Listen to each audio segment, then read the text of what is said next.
শুভ বুদ্ধ পূর্ণিমা উপলক্ষে বৌদ্ধ সম্প্রদায়ের ধর্মীয় গুরু ও গণ্যমান্য ব্যক্তিদের সঙ্গে শুভেচ্ছা বিনিময় অনুষ্ঠানে যোগ দিয়ে বক্তব্য রাখছেন প্রধানমন্ত্রী শেখ হাসিনা। আমরা এখন সরাসরি চলে যাচ্ছি সেই আয়োজনে। আমি ফিরে আসবো এবং 81 সালে সেই ঝড় বৃষ্টি মাথায় নিয়ে ফিরে এসেছিলাম 17ই মে। একটাই প্রত্যয় নিয়ে এসেছিলাম যে চেতনা দিয়ে বাংলাদেশকে জাতির পিতা স্বাধীন করেছেন সেই চেতনা বাস্তবায়ন করা।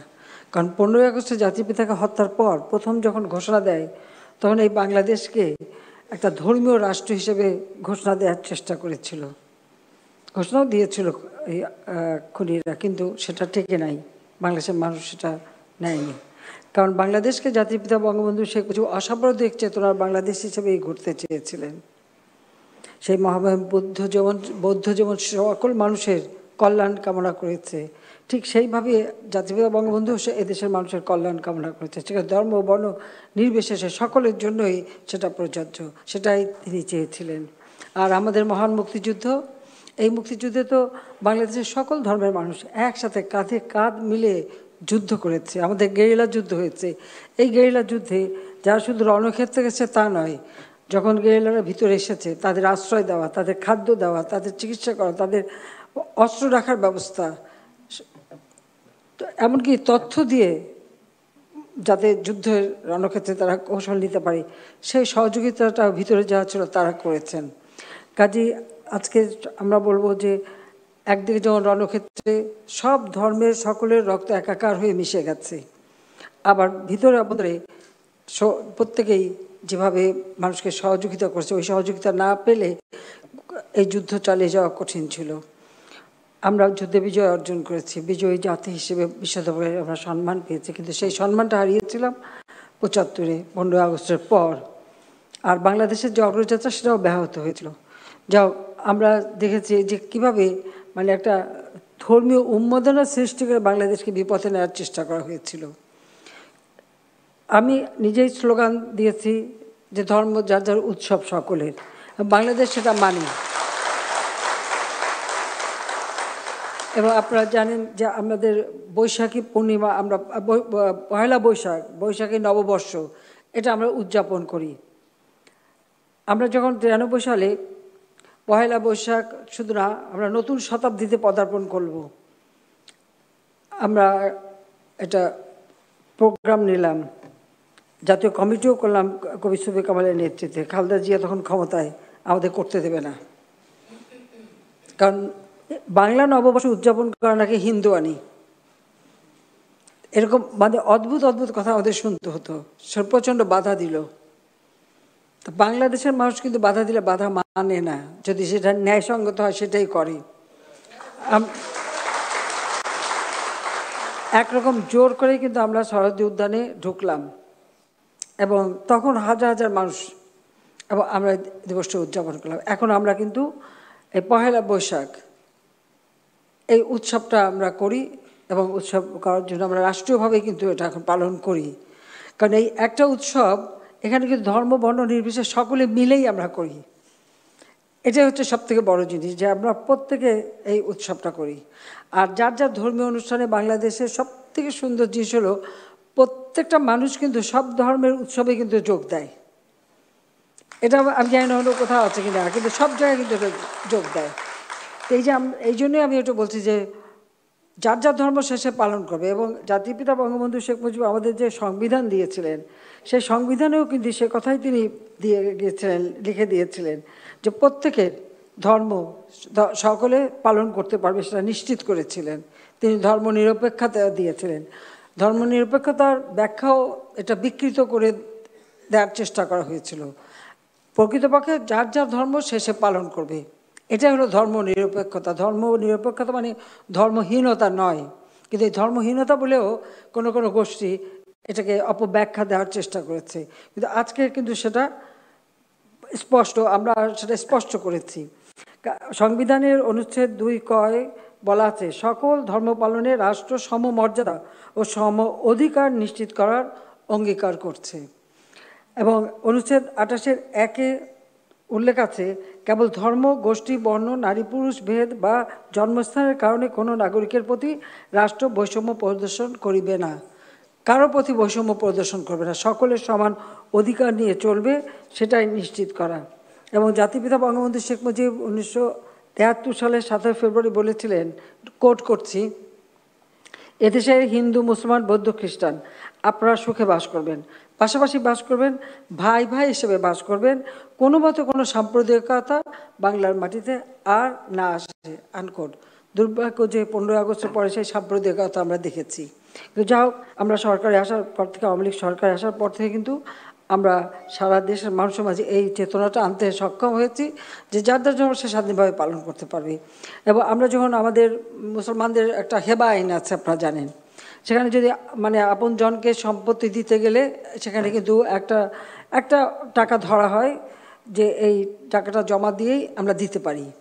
কিন্তু একটা সম্পত্তি মানে অন্য নামে দিতে গেলে যে বিশাল অঙ্কের টাকা সেটা কিন্তু দিতে হয় না, এটা উত্তরাধিকার সূত্রে যারা পাবে। অন্য ধর্মে কিন্তু সেই সুযোগটা ছিল না, আমরা কিন্তু সেই সুযোগটা সকলের জন্য করে দিয়েছি। অর্থাৎ হেবা আইনটা যেটা আমাদের নিয়ম, ওটা হচ্ছে উত্তরাধিকারকে সম্পত্তি বিনা ট্যাক্সে দেওয়া, একটা নির্দিষ্ট অঙ্কের ফি জমা দিতে হয়। তো এটা আমরা সকল ধর্মের জন্যই কিন্তু উন্মুক্ত করে দিয়েছি, যাতে এই আপনি আপনার ছেলে মেয়েকে জমি নাম লিখে দেবেন, অথচ সেখানে একটা আলাদা ট্যাক্স এটার জন্য না দিতে হয়, সেটার জন্য আমরা সেই ব্যবস্থাটা করে দিয়েছি। পাশাপাশি বৌদ্ধ ধর্মে আসলে আমাদের জনসংখ্যা তো খুব বেশি না, কিন্তু তারপরেও সকলে যাতে এই ধর্মটা যথাযথভাবে পালন করতে পারেন, যেটা আমাদের এই বড় আগেই বলেছে, মাত্র একটা কমলাপুরে ওই একটাই মঠটা, অনেকবার গেছি ওখানে, বহুবার গিয়েছি।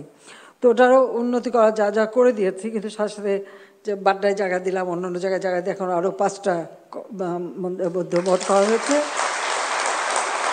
আর আমাদের ধর্মমন্ত্রী তো বললেন যে এখানে পূর্বাচলেও একটা জায়গা দেওয়া হয়ে গেছে, কারণ পূর্বাচলটা নতুন শহর গড়ে উঠছে, তো সেখানেও থাকবে সেই কথা। রামুতে যখন আমরা জানি যে বিএনপি জামাত যে অগ্নিসন্ত্রাস যখন শুরু করলো, রামুতে সেই বৌদ্ধ সম্পূর্ণ পুড়িয়ে দিল। আমি নিজে সেখানে গেছি, দেখেছি, এবং তারপর সেটা নতুনভাবে তৈরি করে দিয়েছি, এবং সেই তৈরি করা খুব মানে অলংকারিক, মানে একটা আলংকারিক করে দিয়েছি যাতে সুন্দর, এবং বুদ্ধের যে মূর্তিটা সেটাও খুব সুন্দরভাবে করে দাও। এটা এখন চমৎকার একটা দর্শনীয় জায়গা মানুষের জন্য তৈরি হয়েছে, সেটুকু আমরা করে দিয়েছি। আমরা আমাদের যেমন ধর্মের জন্য কল্যাণ ট্রাস্ট করা হয়েছে, প্রত্যেকটা ধর্মের জন্য আমরা কল্যাণ ট্রাস্ট করে দিয়েছি। এই কল্যাণ ট্রাস্টের প্রথম সিড মানিটাও আমরা দিয়ে দিয়েছি। তবে এখানে অনেকে একটু বিত্তশালী আছেন, আপনারাও যদি মাঝে মাঝে কল্যাণ ট্রাস্টে কিছু অনুদান দিয়ে ওটাকে আরও সমৃদ্ধশালী করেন, কারণ এই ট্রাস্টের মাধ্যমে তো প্রত্যেকটা জায়গায় কিন্তু মানে সব জায়গায় অনেকে কল্যাণমূলক কাজ, চিকিৎসা, তা নানা সহযোগিতা দেওয়া হয়, কিন্তু সেটা কিছু ফান্ড আপনারা দিতে পারেন, সেটা আমি বলবো। আর সেই সাথে আমরা যেমন মসজিদ ভিত্তিক শিক্ষার একটা ব্যবস্থা নিলাম, সেই সাথে সাথে প্যাগোডা, মন্দির বা সব জায়গায় যেন শিক্ষার ব্যবস্থা হয় সেই ব্যবস্থা করে দিচ্ছে, এবং প্যাগোডা ভিত্তিক শিশু ও গণশিক্ষা প্রকল্প সেটা আমরা বাস্তবায়ন করে যাচ্ছি, যার ফলে আপনার ধর্মীয় শিক্ষাটা ওখানে বসে যেন নিতে পারে সেই ব্যবস্থাটা আমরা করেছি। কারণ আসলে হ্যাঁ, আমাদের প্রায়োগিক শিক্ষাটা তো লাগবে, আমাদের জীবন জীবিকার জন্য যে শিক্ষা লাগবে, কিন্তু সেই সাথে ধর্মীয় শিক্ষাটাও যেন সবাই নিতে পারে শুরু থেকে।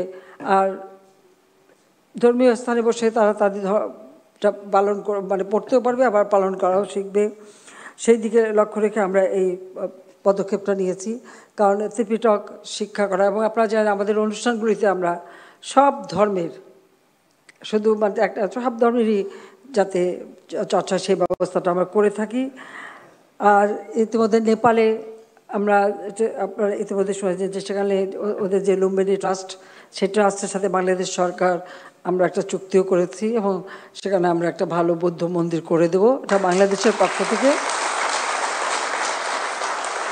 কারণ আমরা চাই যে যেহেতু গৌতম বুদ্ধের জন্মস্থান সেখানে, কাজে সেখানেই বাংলাদেশেরও একটা মানে চিহ্ন থাকুক, সেই জন্য আমরা এটা করে দিচ্ছি। আমাদের বিভিন্ন আমরা যতটুকু পারি আমরা কাজ করে যাচ্ছি। আর একটা বিষয় আমি শুধু বলবো যে আমাদের দেশটাকে আমরা গড়ে তুলতে চাই, এখানে কোনো ধর্ম বর্ণ বলে কোনো কথা নেই। আমরা মানুষের জন্য কাজ করি, মানুষের সার্বিক উন্নয়ন, আর্থিক সামাজিক উন্নয়নের জন্য আমরা কাজ করি। পার্বত্য চট্টগ্রামে প্রায় 20 বছর একটা অশান্ত পরিবেশ ছিল। 64,000 মানুষ ভারতে আশ্রয় নিয়ে রিফিউজি আকারে ছিল।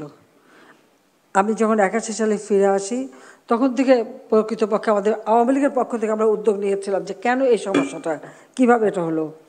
যাক, আমরা সরকার গঠন করার পরে অতি দ্রুত সেখানে শান্তি ফিরিয়ে আনি এবং 1800 অস্ত্রধারী আমার হাতে অস্ত্র সমর্পণ করে এবং তাদের জীবন জীবিকার ব্যবস্থা করে দিই।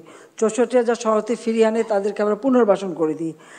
আমরা চাই যে সেখানেও একটা শান্তিপূর্ণ পরিবেশ সবসময়ের জন্য বজায় থাকে, কারণ এবং সেখানে ব্যাপক উন্নয়ন সাধন করেছি। একই দিনে কিন্তু 45টা ব্রিজ পার্বত্য চট্টগ্রাম আমরা কিন্তু উদ্বোধন করেছিলাম এবং এই রাস্তাঘাটগুলি খুব কঠিন কাজ এখানে রাস্তা করা, তারপর আমরা কিন্তু করে দিচ্ছি এবং পুরো বর্ডার এলাকায় কিন্তু আমরা রাস্তা তৈরি করে দিচ্ছি এবং সেখানে পিওপিও দিয়ে দিচ্ছি। এইভাবে আমরা চেষ্টা করে যাচ্ছি যে প্রত্যেক মানুষের জন্য মানে একটা ভালো সুন্দর ব্যবস্থা হয়। আজকে ওখানে পার্বত্য চট্টগ্রামে উৎপাদন বাড়ানো, সেখানে আরও কর্মসংস্থান সৃষ্টি, সেটা আমরা করে দিচ্ছি।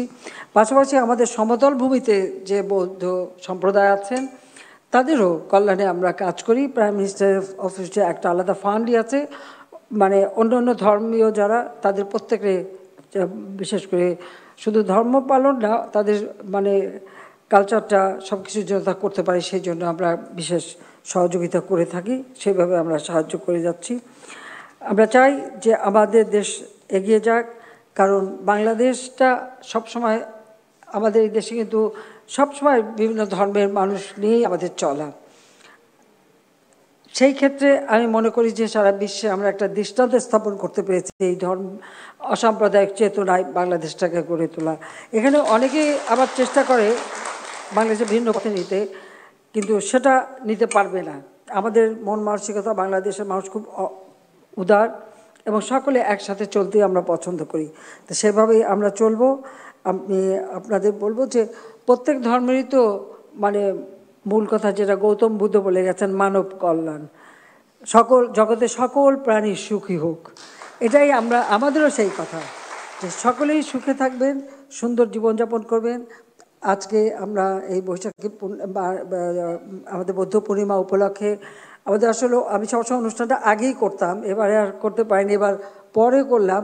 তবে আমাদের বড়ুয়া যে পূর্ণিমা সম্পর্কে আবার বিশেষ করে 25 তারিখের বিশেষ করে ব্যাখ্যা দিল, আমার মনে হয় খুব চমৎকার ব্যাখ্যা সে দিয়েছে। কাজে একটা ভালো দিনে আমরা গৌতম বুদ্ধের প্রতি শ্রদ্ধা নিবেদন করতে পারতাম, কারণ গৌতম বুদ্ধের এই শিক্ষাটা এটা মানব কল্যাণের জন্য, মানব জাতির জন্য, আর এটা একটা ধর্ম বর্ণনা, এটা মানব কল্যাণের জন্যই তিনি নিজের সব কিছু ত্যাগ করে তিনি মানব কল্যাণে তার কাজ করে গেছেন।